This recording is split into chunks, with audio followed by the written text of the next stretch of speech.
Et salut! Ça va? Ben nous personnellement on a bien dormi pour notre première nuit de bivouac depuis la reprise au milieu des oliviers et c'était vraiment sympa. Donc là, eh bien voilà, nous venons de quitter notre lieu de bivouac et nous reprenons la route en direction de Monte Regioni, un truc comme ça. Mais on n'y arrivera pas aujourd'hui, bien sûr, c'est à peu près 30 km d'ici. Et Monteriggioni, ben, si tu te rappelles bien, c'est là où Pierre et Julien avaient récupéré mes chaussures. Donc, tu vois, la boucle est bouclée. Donc, ben, aujourd'hui, il a l'air de faire beaucoup plus chaud. Il n'y a pas d'air. Donc, ben, on va faire avec. De toute façon, on n'a pas le choix. Donc, là, on va commencer par longer une route. Et puis après, c'est reparti pour les montagnes russes de la Toscane. Donc, tes chaussures sont déjà aux pieds, le sac est sur le dos, on peut y aller tranquille, comme d'habitude. Allez, let's go! Andiamo! Et j'ai remarqué depuis qu'on a repris hier, je trouve que il y a plus de randonneurs sur le secteur. Là, rien que là, on en a déjà 3 devant nous. Et hier, on en a croisé aussi quelques-uns. Donc, je pense que plus on va s'approcher de Rome et plus on en verra. Voilà, nous commençons aujourd'hui. On vient de quitter la route et nous sommes dans une petite section d'un chemin très agréable puisqu'il est à l'ombre. Et ça, franchement, c'est très agréable.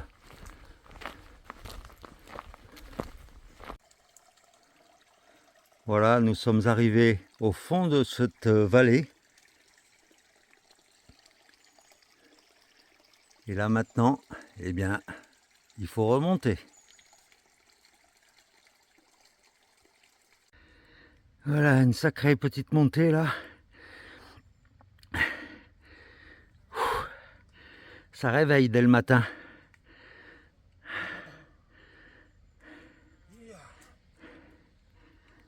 Et voilà, nous sortons de la forêt pour nous retrouver au bord des vignes. Et bien, aussitôt arrivé en haut de la montée, que ça redescend direct. C'est ça la Toscane. Beaucoup de montées, beaucoup de descentes.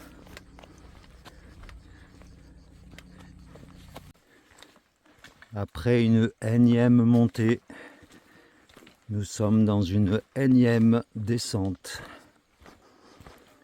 Ça n'arrête pas.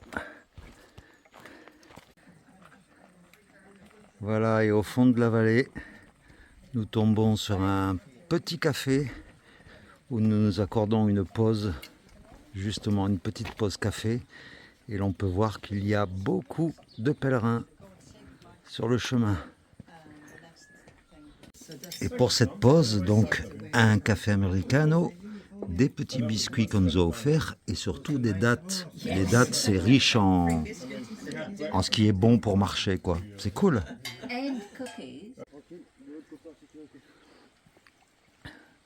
Voilà un petit passage sur la rivière.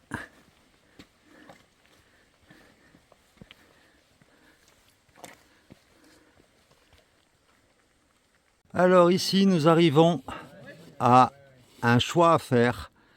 Il y a une variante qui passe par un village qui s'appelle Quartaia, dans lequel il y a, apparemment, d'après ce que nous a dit le monsieur du café où nous nous sommes arrêtés, il y a une aire de camping gratuit, il y a tout ce qu'il faut sur place.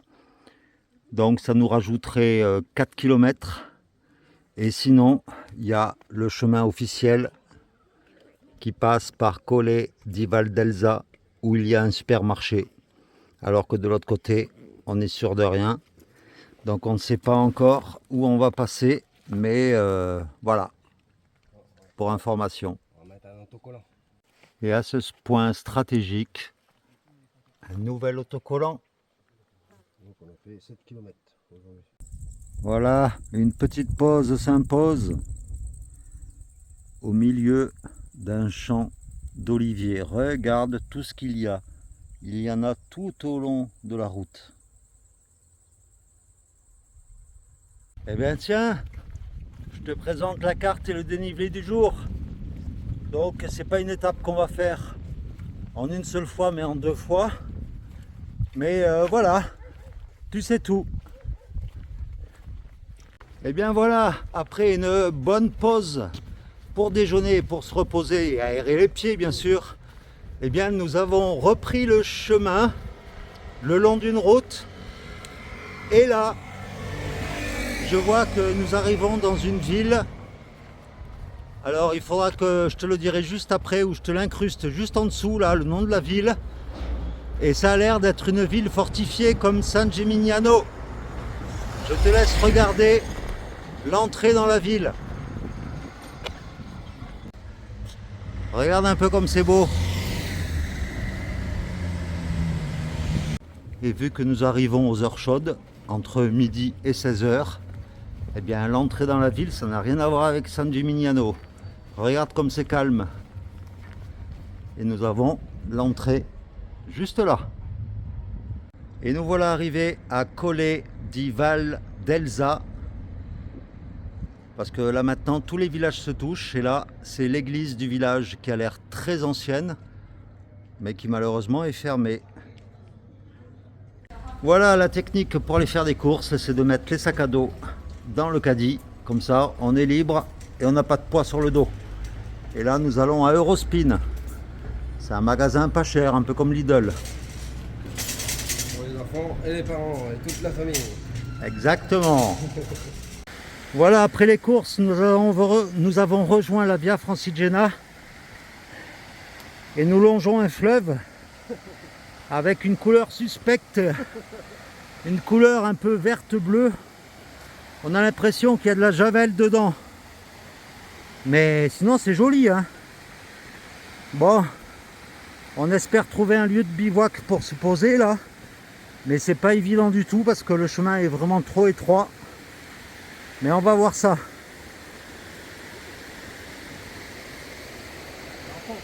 Et puis et voilà un endroit plutôt sympa où on va pouvoir se baigner, je pense. Par contre, pour planter la tente, c'est un peu juste, puisque c'est que de la caillasse. Mais dormir à la belle étoile, hein, ça peut faire une belle expérience.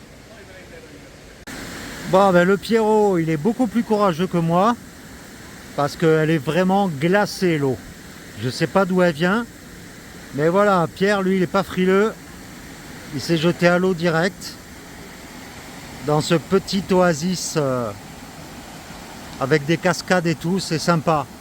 Mais je pense pas qu'on dorme ici, parce qu'il y a vraiment trop de monde. Et en plus de ça, sur les rives, on a vu déjà plusieurs rats. Donc c'est pas très encourageant, quoi. Alors, elle est bonne?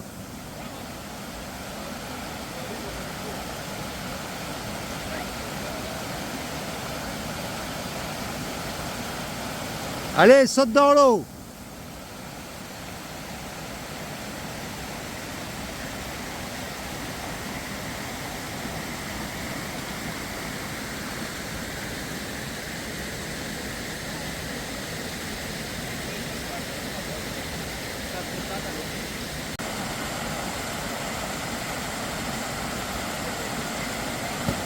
Bravo!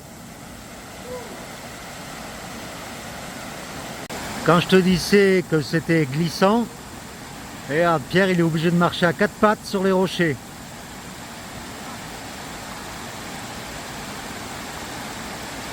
Et bien voilà, c'est au bord de cette rivière